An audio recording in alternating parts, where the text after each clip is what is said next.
Mesdames et messieurs, bonjour et merci si vous nous rejoignez sur votre journal de 15 heures. Voici les principaux titres.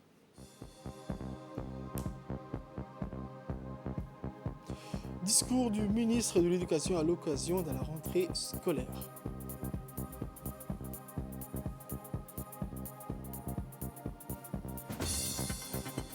Actualité internationale, ouragan Ida en Louisiane, Joe Biden promet le soutien de la nation. Mesdames et messieurs, merci encore de nous rejoindre sur cette édition de 15 heures. Le ministre de l'Intérieur, son Excellence, M. Seyd Nour Hassan, a accueilli ce matin, le 4 septembre 2021, à l'aéroport international d'Ambouli, une délégation de gouvernement éthiopienne à la tête, le ministre de la Paix, M. Freelam Shibabao. À leur arrivée, la délégation a été chaleureusement accueillie par le ministre au salon VIP d'Air Djibouti. La délégation a exprimé leur joie d'être ici à Djibouti, le décrivant comme un pays fraternel. Le ministre et la délégation ont discuté ensemble des relations d'amitié et de coopération entre les deux pays et les deux peuples, ainsi que des partenariats stratégiques.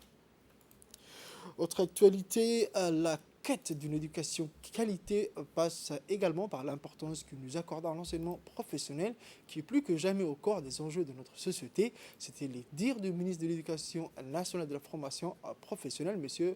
Moustapha Mohamed Mahmoud, lors de sa déclaration. Le ministre n'a pas manqué d'évoquer également les actions majeures relatives à la qualité de l'éducation. Écoutez le ministre. Je viens ce soir vous souhaiter une bonne rentrée scolaire et vous présenter l'ambition que nous portons pour notre école et les actions entreprises pour l'atteindre. Cette année, quelques 153 000 élèves prendront le chemin de l'école. Le dimanche 5 septembre pour l'enseignement de base et le 6 septembre pour l'enseignement moyen, secondaire et de l'enseignement technique et de la formation professionnelle. Il convient de souligner que les efforts engagés en vue d'améliorer l'accès et l'équité seront poursuivis. Nous avons également un taux de scolarisation qui est de l'ordre de 86%. Nous poursuivrons nos efforts en vue d'atteindre, Inch'Allah, la scolarisation primaire universelle d'ici à l'horizon 2025. Cette tâche, nous la menons en accordant une attention particulière à l'éducation des filles, aux enfants vivant dans les zones rurales reculées, aux enfants en situation de vulnérabilité sociale, aux enfants de réfugiés et aux enfants à besoins spéciaux. C'est dans cette perspective que 9 nouvelles écoles parfaitement équipées ouvriront leurs portes dès cette rentrée et essentiellement dans les zones rurales.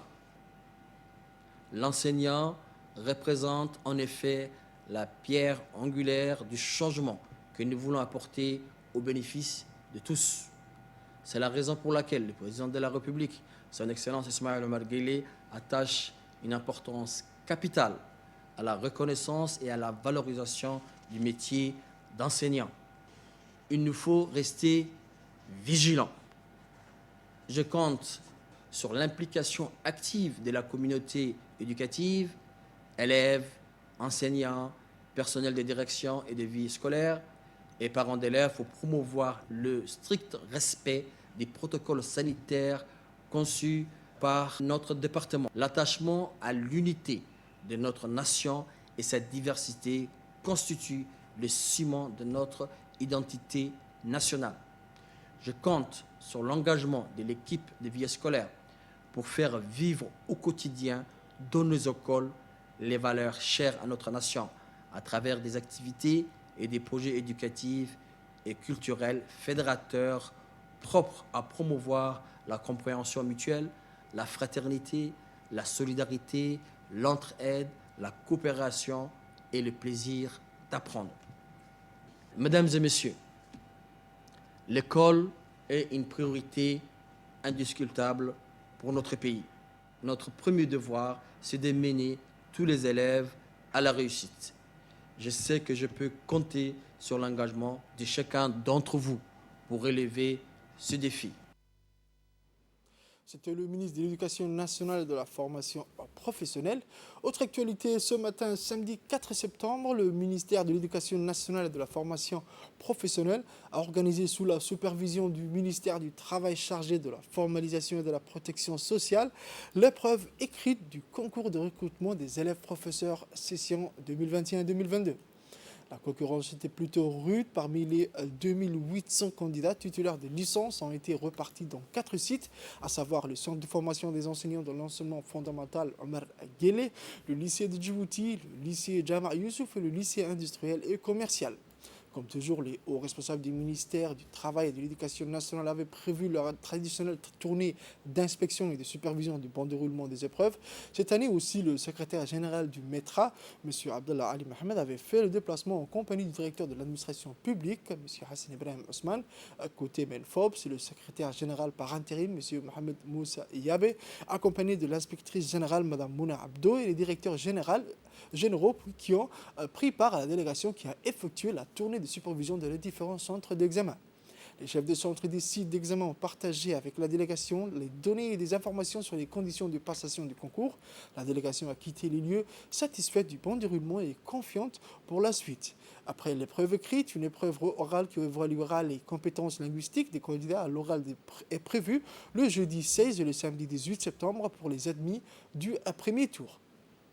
À l'issue du concours, 553 élèves seront retenus pour la formation initiale, pour les préscolaires, l'enseignement de base, l'enseignement moyen et secondaire et l'enseignement bilingue.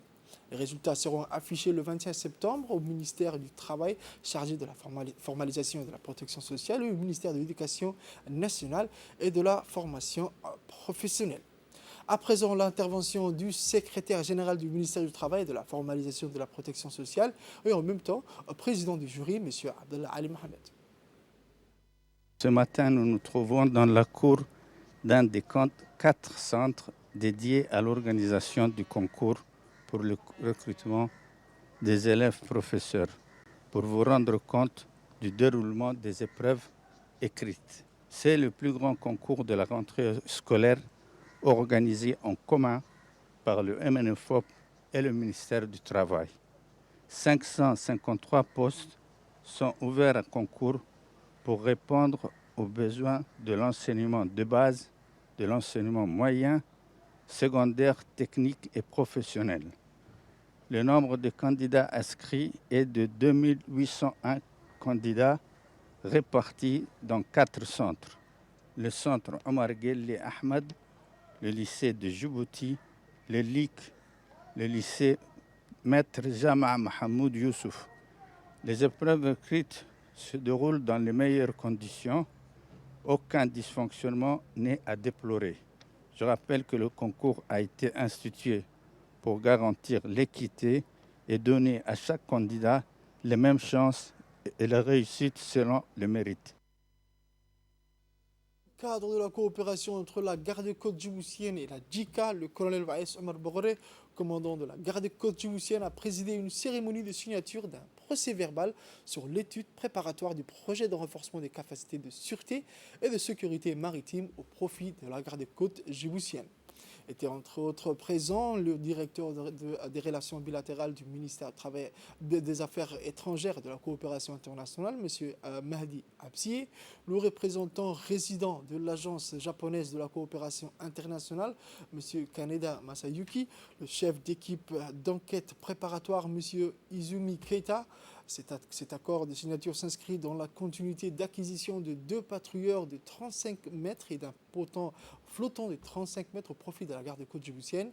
Dans son allocution prononcée à cette occasion, le commandant de la garde-côte djiboutienne a tenu à adresser à travers le représentant résident de la JICA à Djibouti ses plus sincères remerciements au gouvernement et au peuple du Japon pour ces donations, mais aussi au soutien multiforme en termes de formation et des exercices conjoints au profit de notre institution. Prenant la parole à son tour, le représentant résident de la JICA a souligné l'importance capitale qui revêtent ces projets de coopération destinés à la garde-côte djiboutienne en vue de renforcer ses capacités. Quant à son tour, le directeur des relations bilatérales du ministère des Affaires étrangères et de la coopération internationale a loué ses vifs compliments pour le renforcement des capacités au profit de la garde-côte djiboutienne. Sur ce, le commandant de la garde-côte djiboutienne, le chef du projet de la JICA et le directeur des relations bilatérales ont conjointement signé les documents portant sur la préparation d'acquisition des 2 patrouilleurs de 35 mètres. Toujours dans l'actualité nationale, le mouvement de la jeunesse une et indivisible a procédé ce samedi 4 à City Hall à la clôture officielle de la caravane des jeunes pour la paix et la cohésion qui a duré plus d'1 mois sur le terrain. La cérémonie a débuté par un hymne national et une troupe de théâtre Disco Filan a été marquée par des prestations artistiques. L'ensemble des leaders de la jeunesse des 3 communes de la capitale et des régions de l'intérieur ont pris part au programme de la journée qui a été riche en couleurs et divers sous le thème « La jeunesse, gardienne de l'unité et de la paix pour un Djibouti émergent ». Étaient présents les parlementaires, les présidents des communes de Balbala et de Blauhaus, ainsi que les sages de quartier de la ville. L'objectif de ce mouvement est sensibiliser et exhorter les jeunes et les femmes ainsi que les notables à sauvegarder la paix, à promouvoir le vivre ensemble et l'unité, mais surtout à inciter les jeunes à l'esprit de paix et de fraternité. Les messages transmis durant cette tournée étaient faire de la paix, de la cohésion, de la fraternité, de la solidarité mutuelle une priorité absolue. Dans le but de concrétiser cette action de sensibilisation, les responsables du mouvement de paix et fraternité ont exhorté les jeunes femmes et anciens de quartier de créer un comité de paix et de fraternité composé des jeunes, des femmes et d'hommes et des chefs religieux. L'objectif de ce comité, qui consistera à unir et souder la population, aura entre autres pour mission de prêcher le message de paix et de fraternité autour des quartiers et servira de tremplin pour dire non à la division et à l'esprit de haine. Direction Ali Sabieh à présent, à l'instar de toutes les régions de l'intérieur du pays. Ali Sabieh a abrité une réunion de pré-rentrée des enseignants de tous les ordres d'enseignement, base, moyen et secondaire, et ce à la recommandation du chef du département ministériel de l'éducation nationale et de la formation professionnelle. En plus de la communauté d'éducation composée de l'inspecteur et chef de service régional du MENFOP, des conseillers pédagogiques du tout enseignement confondu, des proviseurs des lycées d'enseignement général et technique, des principaux des collèges d'enseignement moyen, du chef-lieu et des localités rurales, des directeurs des écoles de base de la ville d'Aska et de toutes les localités rurales de la région. L'ensemble du corps enseignant affecté dans la région, des chefs coutumiers désignés pour l'occasion et des membres des associations de parents élèves. Ces rassemblements de pré-rentrée scolaire exceptionnels a groupé également le préfet de la région, M. Moussa Aden Bigane, du président du conseil régional Omar Ahmed Baïs, député de la région Abdi Khere, et de 2 conseillers techniques, Hussein Idriss et Ahmed Yassine, missionnaires du ministère de l'Éducation nationale et de la formation professionnelle. Le programme de ce rassemblement exceptionnel de pré-rentrée a débuté par la lecture d'un verset du Saint-Coran, suivi de l'hymne national. Peu après, l'inspecteur et chef service régional du MENFOP a lu en premier lieu un mot de bienvenue à l'adresse de tous les participants. Après l'inspecteur et chef du service régional du MENFOP, le conseiller technique, M. Hussein Idriss Samirieh, a annoncé que nous sommes à la 3e de la transformation et en profondeur du système éducation national afin de le placer sous les signes de la réussite pour tous. Il sera placé sous les signes de la réussite pour tous. Cette rentrée scolaire est également particulière pour 2 raisons. La première raison, elle intervient encore une fois dans un climat caractérisé par la pandémie du Covid-19. C'est la raison pour laquelle le ministère va vous donner des instructions claires afin de renforcer les gestes barrières et les mesures de prévention. Le président du conseil régional a cité que c'est une journée de pré-rentrée sous forme de réunion d'information et d'échange sous le thématique de la qualité et de l'éducation inclusive. Permettez-moi de vous souhaiter la bienvenue, parce qu'une nouvelle année commence et c'est toujours un plaisir de retourner enseigner, parce que moi-même j'étais enseignant et c'est un plaisir de repartir et aller à l'école. 9000 élèves vont à l'école de la maternelle au lycée. Alicebié, finalement, est devenu une grande ville, en quelque sorte. Quand on est en enseignement, vraiment, c'est un engagement. C'est un engagement de tout à chacun. Et il faudra y penser peut-être à être toujours engagé. Moi, je dirais notre pays n'est indépendant que depuis 43 ans. C'est un petit pays et le premier artisan de ce pays, c'est vous, les enseignants. Sans vous, ce pays ne va jamais marcher. C'est un pays comme chez nous qu'on fête la pré-rentrée et la rentrée. C'est un pays comme chez nous que demain, on verra tout un peuple des enfants qui vont partir à l'école. Et il faudra peut-être pousser ceux qui ne vont pas à l'école à aller à l'école. C'est la première fois que l'éducation a pensé aux autorités locales et qu'on vient de participer avec vous à la rentrée.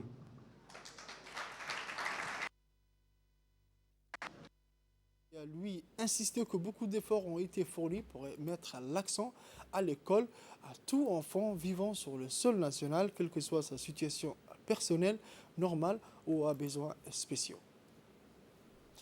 Dans le cadre des préparatifs de la scolaire 2021 et 2022, le ministère de l'Éducation nationale et de la formation professionnelle a organisé ce samedi 4 à Tadjoura une importante réunion regroupant l'ensemble des enseignants affectés dans la région, les responsables des établissements scolaires, les responsables et les délégués des associations des parents d'élèves ainsi que des chefs coutumiers et des responsables des sous-préfectures, présidés par le préfet de la région, M. Hassan Davlé, et le président de la réunion animée par les conseillers techniques du ministère, M. Mohamed Barkhat et Mme Nasro Omar. Portrait sur la lettre du cadrage du ministre de l'Éducation nationale et de la formation professionnelle, son Excellence M. Mostafa Mohamed Mahmoud, une lettre de cadrage fixant les priorités du MENFO pour l'année 2021-2022, un document basé sur la feuille de route tracée par le président de la République, son Excellence M. Ismaël Merguel, sur les objectifs fixés à atteindre, sur la gestion des établissements scolaires, sur les performances des élèves, entre autres. Au cours de la réunion, plusieurs points relevant des problématiques au cœur de la politique éducative. Les représentants du ministère ont pu par ailleurs débattre avec les participants de la redynamisation du projet Mon école à moi et du renforcement du rôle de la société civile dans le processus éducatif. Nous aimerions ce que vous aussi, vous fassiez un effort pour enseigner. Surtout, je parle de la conscience professionnelle, cette métier noble d'enseigner les autres que vous avez vous-même choisi et que vous voulez à ce que les élèves aussi réussissent. Soyez les bienvenus tous et à toutes et que cette année qui démarre soit une année d'excellence pour Tadjoura. De la manière dont vous allez avoir les relations avec vos élèves, de la manière dont vous allez les enseigner pour que vos élèves, votre classe, soit la meilleure parmi les autres. C'est ça le challenge d'un instituteur, d'un professeur, d'un enseignant. Que sa classe soit la meilleure. Écoutons à présent quelques réactions des personnes présentes à cette occasion. Quand on dit la famille de l'éducation, c'est les enseignants, les parents, les autorités compétentes, les chefs d'établissement, les ministères, les enfants, tout ça, nous formons une famille. Les jeunes enseignants qui sortent cette année de l'école, de la formation, et qui vont aller sur le terrain. Donc, le deuxième point va porter sur le comment accompagner ces jeunes enseignants dans leur premier pas, dans le métier, dans leur pas dans leur intégration dans les lieux où ils seront affectés.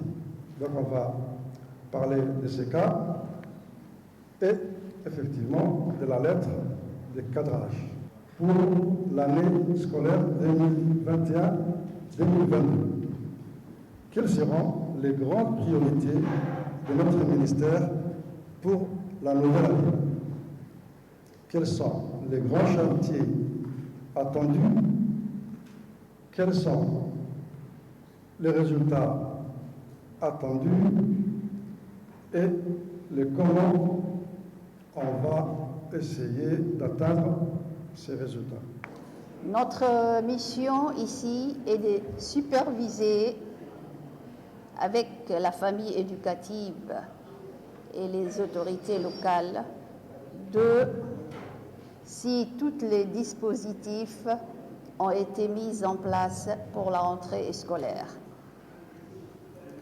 Comme vous le savez, cette année, c'est la 3e année de transformation en profondeur de notre école placée sous le signe de la réussite pour tous. Les problématiques qui sont au cœur de la politique éducative de cette année scolaire, on peut en citer la continuité de la notion des préventions contre le Covid-19 entre les responsables de la réforme et les acteurs de sa mise en œuvre et l'expérimentation des supports pédagogiques. À Arta, à présent, au sport, sous l'égide du secrétaire d'État au sport, la préfecture d'Arta a lancé ce vendredi le traditionnel tournoi d'été de football d'Arta. Outre le préfet adjoint d'Arta, M. Mohamed Fouzi Ahmed Assoué, l'événement a réuni sur place plusieurs responsables et cadres du SOS, en l'occurrence l'inspecteur général, M. Moussa Ali, les conseillers techniques, M. Mohamed Farah, M. Salem et M. Wahib Hamadou, ainsi que les directeurs des régions par intérim et des sports par intérim, M. Youssouf et Ibrahim. Le coup d'envoi a été donné par les officiels sous les applaudissements de plusieurs centaines de jeunes et d'une foule d'anonymes. Le match d'ouverture a opposé une très bonne sélection, tout originaires de la région, qui ont régalé le public par leur qualité de jeu. Cet événement sportif qui est un rendez-vous incontournable de haute dimension symbolique fête cette année sa 28e édition. Il faut noter que cette rencontre, dans le cadre du tournoi d'été, s'inscrit dans les objectifs visant à promouvoir les performances sportives en général et footballistiques en particulier, en phase au plan d'action du secrétaire d'État chargé des sports. Caria et consorts, de la gendarmerie, ainsi que beaucoup d'autres joueurs ont passé ici depuis des années. Et cela nous fait plaisir de voir que ce tournoi existe encore et que les jeunes d'aujourd'hui ont pris le relais. Et je crois qu'il faut qu'un peu partout, il faut faire exactement la même chose que les gens d'Arta et continuer à développer les sports dans leur région. D'autre part, le ministère chargé des sports est là pour soutenir la jeunesse, et surtout dans le volet sportif, et de leur contribuer tous les maillots, tous les matériels. À Obok, à présent, dans le cadre des préparatifs pour la nouvelle saison du championnat national 2021-2022, le FC Obok en déplacement à Djibouti a affronté hier après-midi en match amical la formation de l'équipe nationale U15. Un match équilibré et plein d'enjeux s'est soldé sur un score de 1-1. Cet événement a vu la participation de la secrétaire générale du SOS, Mme Kadiga Ibrahim, le président du conseil régional de la région d'Obok, M. Mohamed Hamed, ainsi que plusieurs autres membres responsables du SOS. L'équipe d'Obok, conduite par son président Dato, qui est le gérant de la société d'Amoïta, sponsor officiel du club, et son staff était logé dans le centre technique national.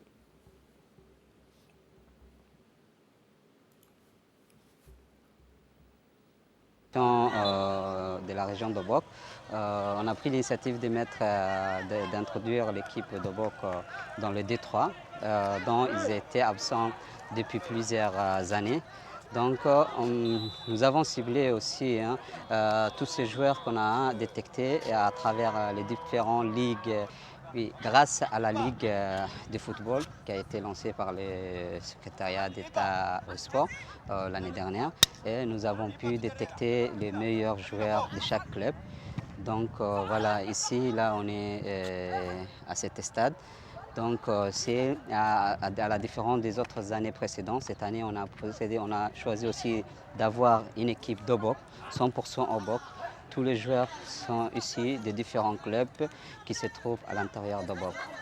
Donc pour avancer dans le processus, hein, donc, en tant que président, j'ai mis en avant le sponsorisme de ma société, de ma société qui est à Moïta.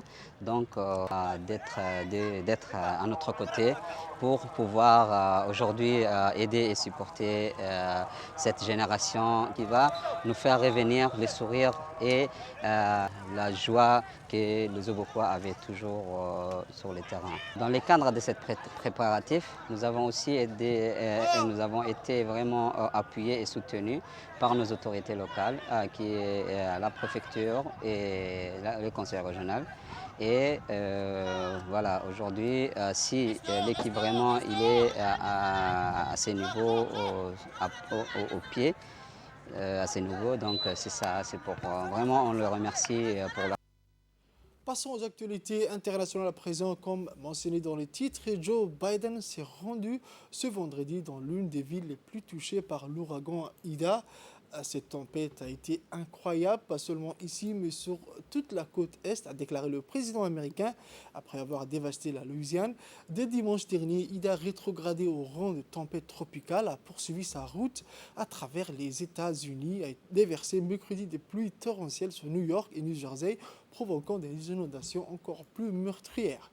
Certains villages ont vu leur construction entièrement rasée par le vent soufflant à plus de 240 km/h. Les sinistrés évacuent.